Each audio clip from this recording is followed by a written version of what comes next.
Hi guys, welcome to Freedom with Frida, the best space for personal growth, entrepreneurship, and a touch of music because fun is necessary. Now, today we're talking about budgeting and saving. All right, we need to know how well to go about this. But before we get into it, hit the subscribe button and join the family.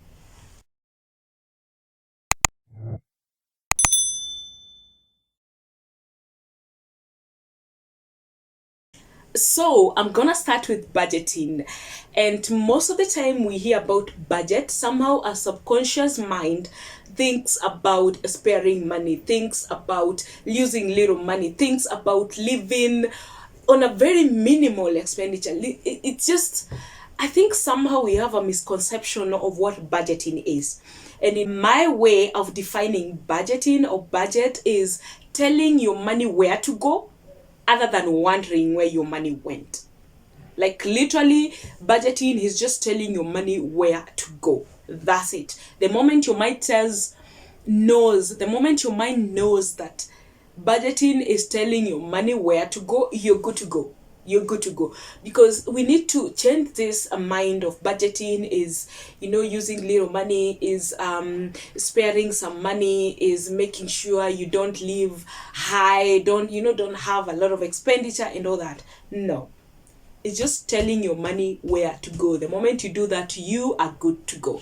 Now, I want to give you a few tips on budget and just how to go about it, just to ensure that whatever income you're having is enough for you as you think of more ways of making more money. Now, tip number one, it doesn't matter how much you earn, you need to budget. It doesn't matter how little or how big you have, you need to budget. Because I think sometimes we get to a point where we are earning more, and so we are thinking, oh, now that there's no more money coming in, I don't need to start thinking where I'm spending my money. And when we get little money, that's when our mind sticks or thinks of, hey, now I need to know where to buy what, I need to know where to take my money. No, it doesn't matter how much you earn. It could be 100, it could be 500,000, it could be 1,000, 20,000, whatever amount you're earning, you need to budget. That's tip number one. Now, tip number two, you need to know all your income, like in total, because there are guys who have a salary, they have a business running, they call it a side hustle, or they have skills that they have that they perform, and they're paid little money, but what they put in consideration is just the income they get from their salary or the income they get from their business. They don't think of the skill. That point that you go and sing somewhere and they pay you, or that point you go and be an MC at an event and they pay you. You don't put that into an income perspective, which you should. So you need to know all your income in total. Okay, every single month. Before any budgeting is happening, you need to know how much money I'm earning this end of the month. Now, the third tip is you need to get a tracker. And a tracker, there are so many different trackers there on your phone, your mobile phone, wherever it's an Android or an iPhone. I can promise you there are different trackers for your money. Now, what a tracker does is it helps you get to know how much money you're spending on everything that you do every single day. Now, you can do it every single day and get to understand how much money you spend at the end of the week or at the end of the month, depends on what works for you or how good you are with your money. Because as time goes by, after you now started tracking your money and tracking your expenditure, then you're able to now take more time, like after 2 weeks or after a month, But when you're starting off, you need to start daily and get to understand everything at the end of a week. That's how I recommend it. Like at the end of the week, now sit down and look at your tracker and see what money went where and all that. So a tracker will help you out. Now, the other tip is before you spend any money or before your income comes in or before you start getting it out of your account or out of your M-Pesa, you need to have written down what are the things you need to do. The expenses that are continuous, like rent, like your credit, like shopping, like your hair, like whatever it is that is continuous. Then those that come once in a while, like school fee, like charity, and all that, let it be written down. Write everything down, that if I'm getting 50,000 at the end of this month, this is 10,000 is going to my rent, this is 3,000 is going to my shopping, 2,000 is going to my hair, 2,000 I'm giving to charity, this amount I'm taking for tithe, and all that. Have everything written down, so that when money comes in, now you know. Somehow when you write things down, and especially on budgeting, your mind somehow is wired to have a clear vision of what you want to do with your money. So when you receive your 50k, somehow subconsciously you are so much aware of where 10,000 is going, where 3,000 is going, and all that. So have written down, have everything written down on how you want to spend your money. Now, the other tip is start by paying yourself first. And I know when we hear about paying yourself is go on a vacation, or take that money and go to a club, or take that money and buy a dress. No, paying yourself is literally that, paying yourself. Saving, investing, putting money aside for you, and especially business owners, because somehow business owners, we don't pay ourselves. We get our money, we get our profits, but we don't think about, I'm an employee in this company, like I'm working for this company. I think I'm gonna do a video on ways to pay yourself when it comes to business.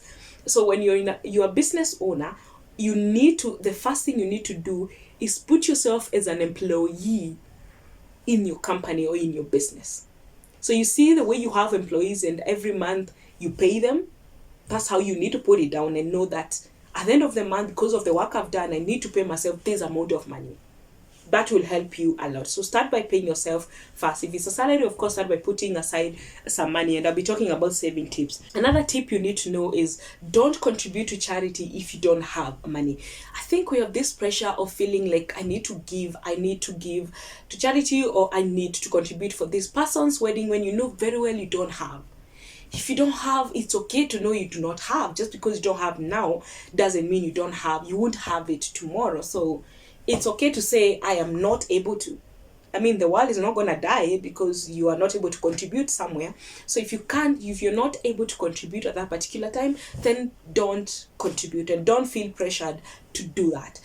The next tip is, when you want to lend money, lend what you can lose. The other day, someone was borrowing me money and I was like, I've gotten to a point where I don't really give money that I'm not ready to lose. Because guys, you give people money, they never give it on time, and very few do, and somehow you end up having issues with them, you end up being enemies and all that. So don't give what you can't lose. Okay, and you need to stop this habit of someone borrowing money from you, like, give me 1,000 bob, I'll give you next week on Monday. So now in your thinking or in your budgeting, you're like, next week I'll have my 1,000 bob, so I'll do this. So you put the 1,000 on your budget list of this is what I want to buy with the 1,000 bob. Then it gets to Monday and there's no money back. Like, they've not given you money. That expectation of I'll use this money because it's coming back, you need to stop it. So give what you can lose. Then the last one on budgeting is live within your means. I know you've had this, it's a cliche, you've had it, it's not a cliche anymore. Live within your means. If you cannot afford it, then you don't need it. If you can't afford it, you don't need it. Work hard. If you have to have it, then work on getting it. But don't live beyond your means on something that you can live without. Now, saving tips for 2020, because this year we need to invest. The first thing is, you need to know is every coin counts. Every single coin counts. It doesn't matter where it goes. If it's going to saving, investment, or eating out, or whatever it is, it counts. So use your coin properly. Now, saving tip number 2, shop online. Last year is when I became a friend of online shopping. Guys, the good thing about online is you only get your phone and get internet. And if you're somewhere there's Wi-Fi, you're using free Wi-Fi, get on the internet, get on that app, Jumia, whatever it is. And what you can do is pick things and put them on your cart, CART, you know, if it's oil, if it's makeup, if it's unga, whatever it is. And then you're able to see at the end of it all how much money you'll be spending if you get all those things. The difference between shopping online and shopping on a supermarket where you go pick things and put is, somehow we don't do the calculation of what do I really need right now, because when you're seated on the internet, you're able to see and you have all the time. I mean, no one is pushing you, you're not like in a hurry, and you can put them in a cart and disappear and come tomorrow and continue with your shopping. So online shopping, my friend, is gonna save you a lot of coins. I bought a wig last year for around 15k, and then I've met a friend who bought hers online and imported for 5k, and they look alike, and I was like, those are 3 weeks. Like, guys, shopping online is something you need to go for if you need to save more. Now, tip number 3 is save fast. I'll repeat that and again and again and again. The first thing you see when you're writing down your budget for online rent, shopping, the first thing you need to have on that list is saving. Okay, don't start with rent, don't start with debt, start with saving. The 20%, that's normally how I do it. I take 20% to my saving. So as you write down your budget, as you write down what you're gonna do with your money at the end of the month, the first thing you need to write there is 20% a saving. That will save you a lot. That will ensure that already you've taken 20%, or you've taken whatever amount. If it's 50, you wanna put aside, and now you're left with this. So you're working with less 20%. All right, that will help you in saving and avoid doing all things and then you're like, I have nothing to save. Now, the other tip is have a goal on why you're saving. It could be an investment, it could be for future, whatever it is, but have a goal, because when you have a goal, your mind is wired to have a vision of what you're saving for. And every day you're like, oh, so I put 20,000, so I have 100 left to get to that goal that you're working towards. So have a goal in mind, whatever it is, especially on investment, and stick to it. Now, the next tip is have a future mind. Don't be this person who saves and says, in the next 3 days, just in case I don't get this, I'll get it to my saving account. No, have a future, a long goal. Let me use the word long-term goal that you're saving for. That will help you keep your money a little longer or invest it wisely. Now, the other tip is sign up for insurance, and especially health insurance. If you're not working somewhere where, of course, it's signed already, you're in a business or anything, make sure you have health insurance that covers you just in case of sickness. Because what happens is if you get sick and you don't have insurance, most people get to their savings. It's very easy because it's money lying somewhere. Most people get it to your saving. So just to ensure that that saving is there, make sure your insurance is paid every single month. And this will help you a lot and avoid you getting into your saving account. All right. And NHIF is 500 bob, guys. So it's something, it's affordable. 500 bob in a month is affordable. So sign up for that health insurance. The other thing is have a different account that is specifically meant for saving and investment.